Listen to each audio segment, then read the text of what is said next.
you know why. The Lord has called you to do something and you've been running away from it. And now He's trying to catch up with you and to call your attention even more.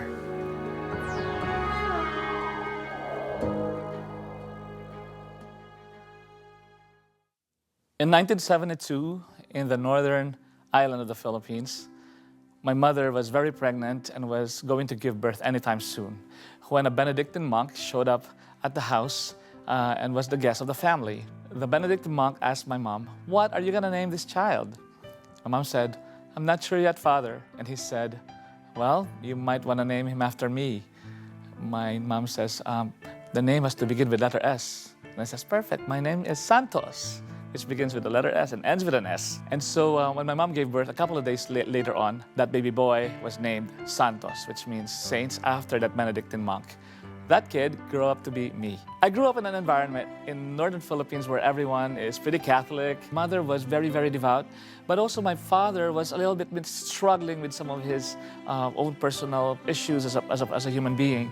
So I lived in a family that I learned about what to do, but also what not to do. And I grew up trying my best to be a good child, and I grew up, being very good at school. But at the same time, there was one thing that happened in my childhood, I think, that kind of defined everything that was going on at that time. When I was 3 years old, the same Benedictine monk, Abat Santos Rabang, showed again in our village, and he visited and brought a kid of 7 years old who was interested about becoming a priest according to his family. And so he showed up at a mass in our barrio in northern Philippines to bless this child for the priesthood. And according to the story, when they were blessing this child, I went up there too and said, "I want that too. I want to be a priest." And so I don't know if obviously I did not understand what priesthood was all about during that time and where that might have come from, but I just went in front and said, "I want that too." And so the Benedictine monk divided his hand and blessed us both together, and I happened to get the right hand. So many years later, I would know that this is my life, that I was someday going to be somehow a priest. And so after graduating valedictorian from high school, I immediately went into seminary. At the same time, as I was finishing my 4 years as a seminarian, it seemed that everyone around me was already telling me what would happen to me in just a matter of 4 more years. And that is that I would get ordained, become a priest, and then I would be sent to study some more and maybe go to Rome or go somewhere so I could have a further studies in philosophy or theology, and then become a priest that would serve in the seminary and become a teacher. It seemed like even my formators during that time already knew what I was going to become or what I would end up being. But deep within me, I was feeling more and more inadequate about myself. I felt I was too young. At that time, I was 21 years old. At that time, I felt like I was not going to be prepared a priest if I got ordained 4 years later. And so I left the seminary and back into studying philosophy and got a master's degree program at a Jesuit university in Manila. While doing that, the university also invited me to teach in that university. So while I was teaching philosophy, I was also at the same time finishing my master's degree in philosophy, and then I was already shifting from doing some children's show to doing some commercial modeling. And I thought, wow, my life is great. And then I landed a very, very, very special project to do a beer commercial for one of the very popular beers in the Philippines. I was very happy to get that project, and my casters and the people in the modeling agency that I worked with said, "Oh, let's celebrate it. Let's go to the dance club." After my final day of shoot, I went to the dance club and got myself one of those non-alcoholic beverages and went straight to the dance floor and started dancing with a host of some peers, models, and male and female models, and some casters in there. So we were kind of having a great time. I was dancing, grooving there in the dance club, fog and laser lights and blinkers and everything. And then all of a sudden, something weird really happened. And that is, as I looked around, I opened my eyes, and all of a sudden I realized the dance floor was going on slow motion. Like everybody was dancing like in a weird slow pace. And at that very moment, I heard some kind of a voice in my head. It wasn't a voice reverberating in the dance floor competing with the music. It was an inner voice, and the question that came out was, "What are you doing? And why are you here?" And I've really, really freaked out.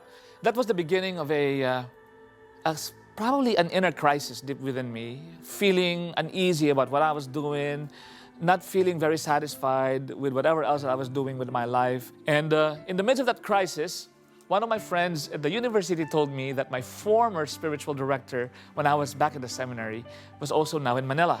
His name is Father Bernard Lefroy. So when I found out that he was already in Manila, I went to him and I said, Father Bernard, do you remember me? And he said, of course I remember you.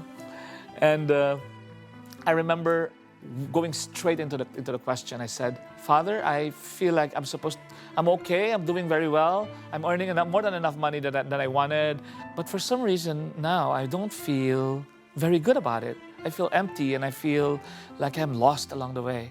And he started laughing with his finger like this, and I said, Sonny, you know why?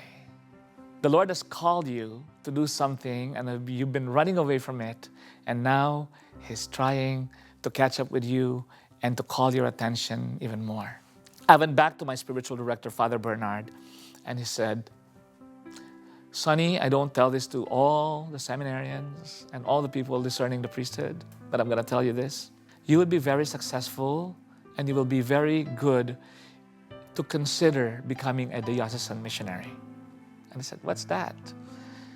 You know, Sonny, there are many missionaries that have come to the Philippines to evangelize the Philippines, to teach the people about the faith. And there are many Catholics here, and there are many priests, and there are many seminarians and vocations still growing here. But there are many parts of the world where there are no more vocations to the priesthood, and there is crisis in vocation, and they need priests.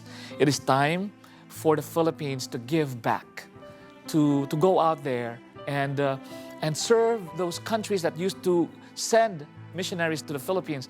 It's time to reverse the pattern, and you Filipinos need to go and evangelize the rest of the world and share your faith to the others. And so I said to myself, wow, that's an idea. But what would I do? I only came up with two ideas. My aunt was living in Germany and my uncle was living in Illinois.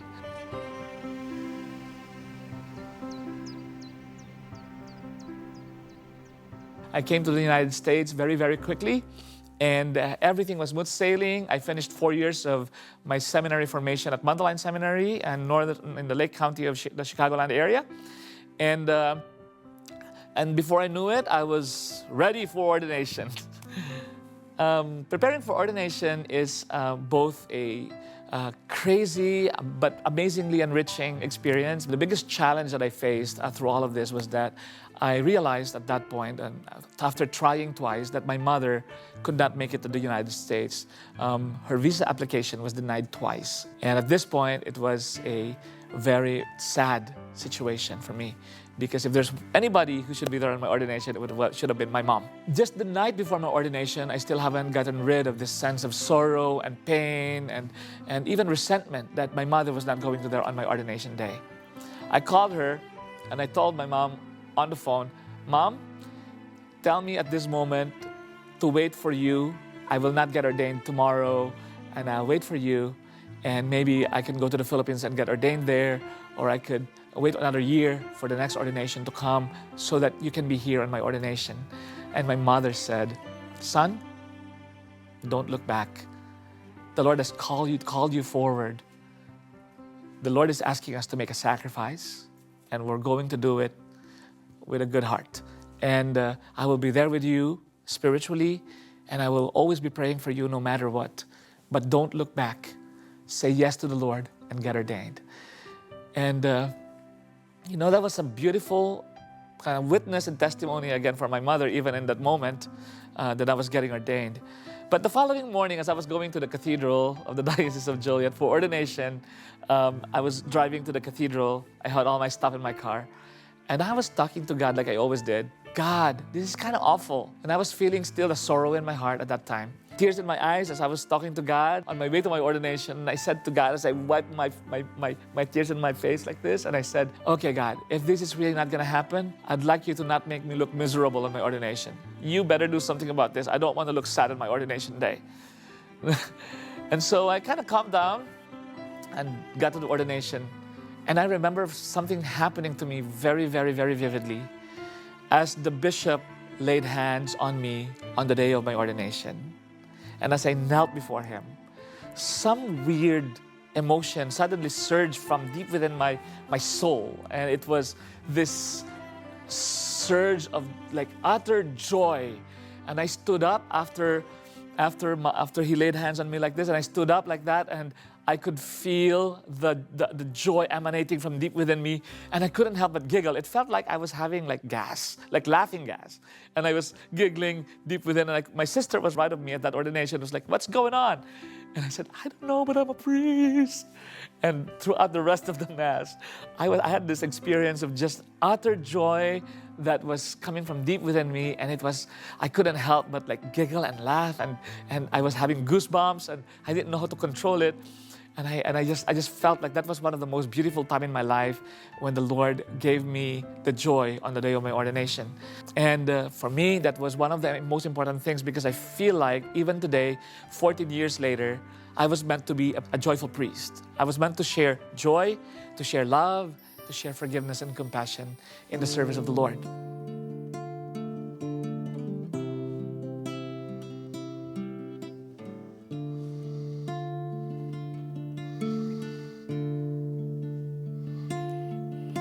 To live in the midst of the world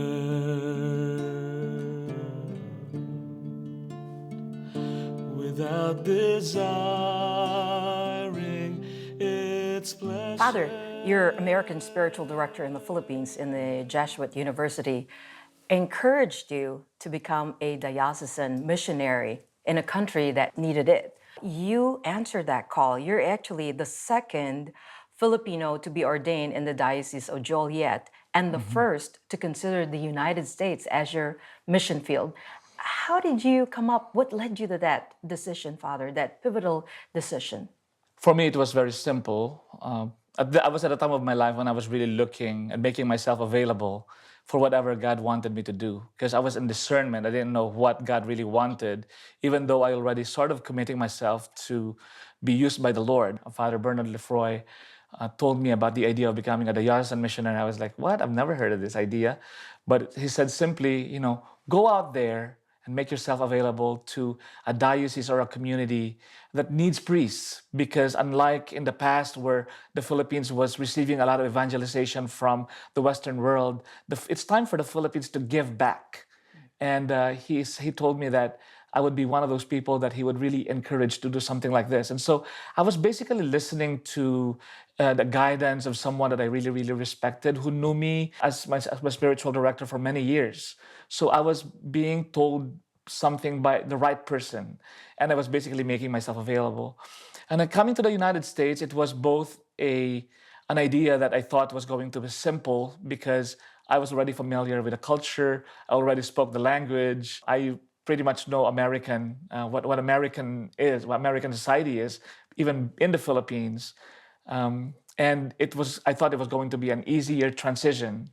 But coming to the United States was also being aware of the need of America today. We are having crisis in vocation in this country, and coming in here was a response. And for me, I was feeling that I'd be useful for whatever the Lord would want me to do here in this country. So I came just making myself available for however God would use me here in this country.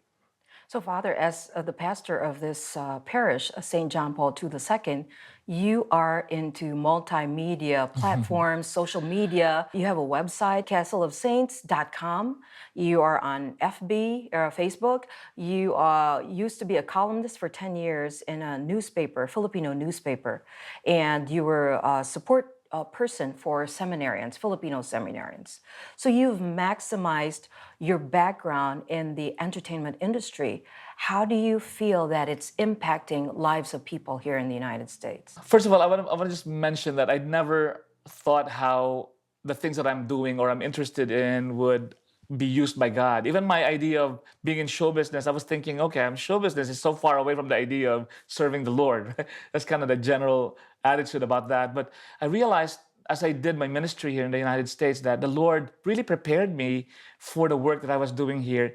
And even what I learned in show business and in teaching philosophy when I thought that I was going away from the idea of becoming a priest or that vocation of the priesthood, the Lord used a lot of that in what I'm doing today.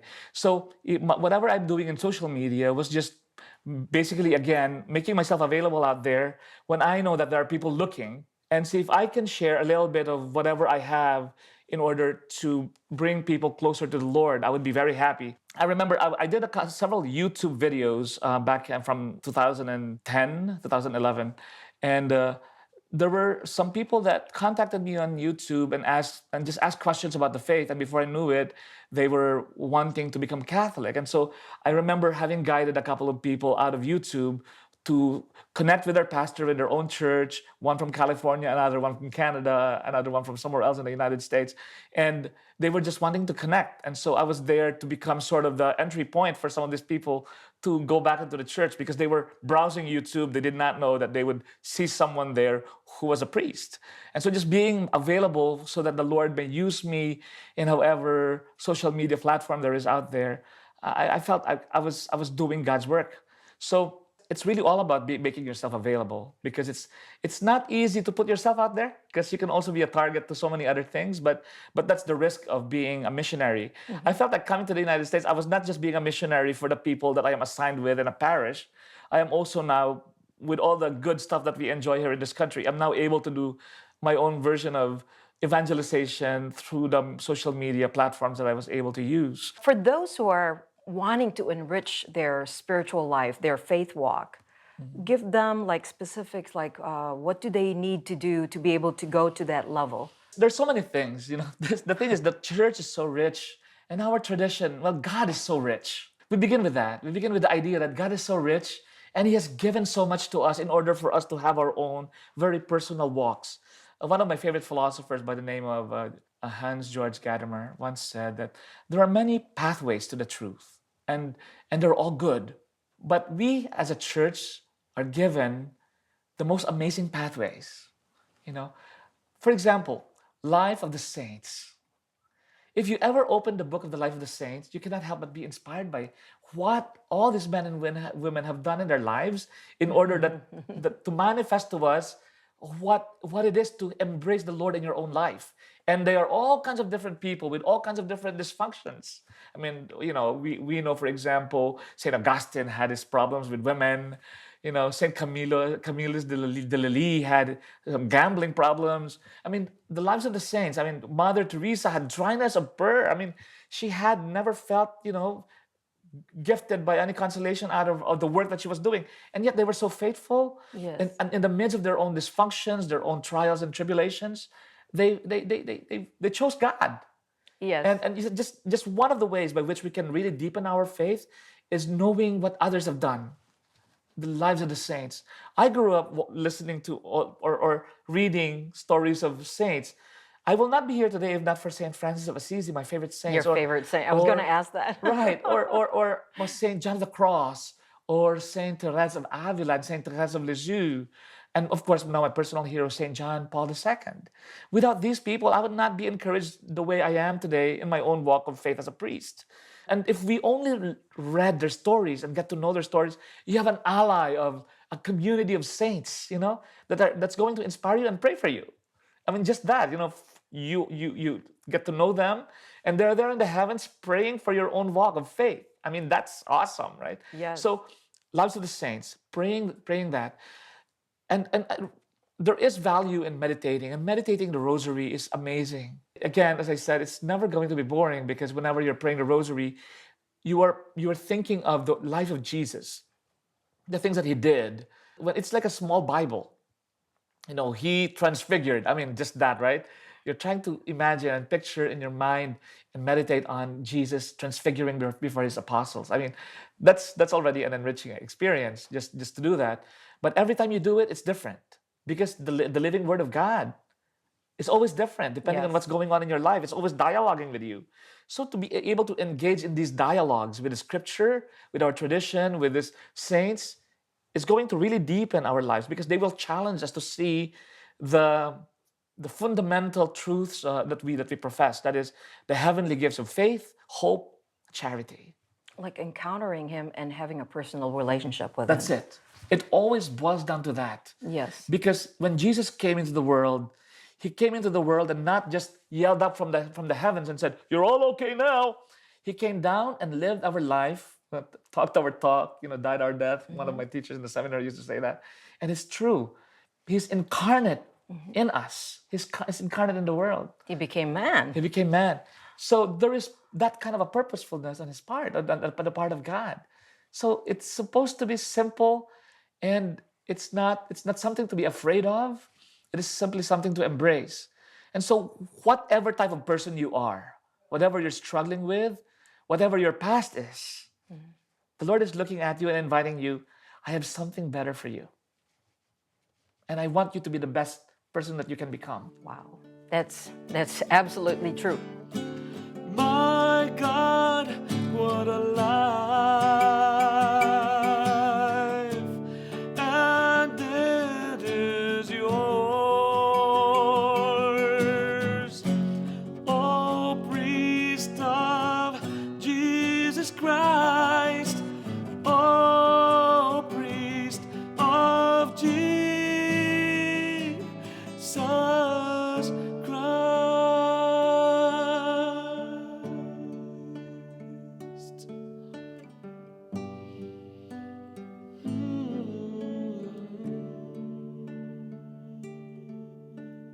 I call to you today, if you've ever wondered what the Lord is asking for you to do with your life, and you're looking for a sign, or maybe an opportunity to look deeper into the meaning of your life and why you are here, why you do the things that you do, this might be it.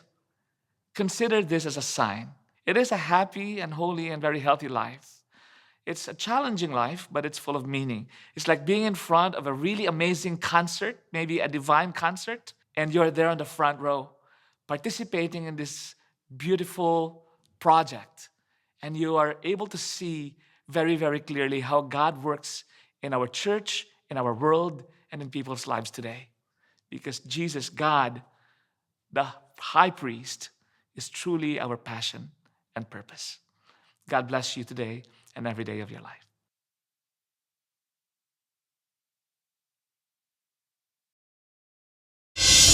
If you have good news, we expect you to want to share it.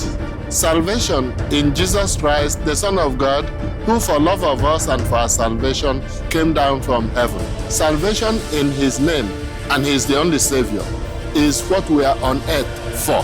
Therefore, all those who spread the good news of salvation in Jesus Christ, we should encourage them. I can speak, but how many people can I reach alone?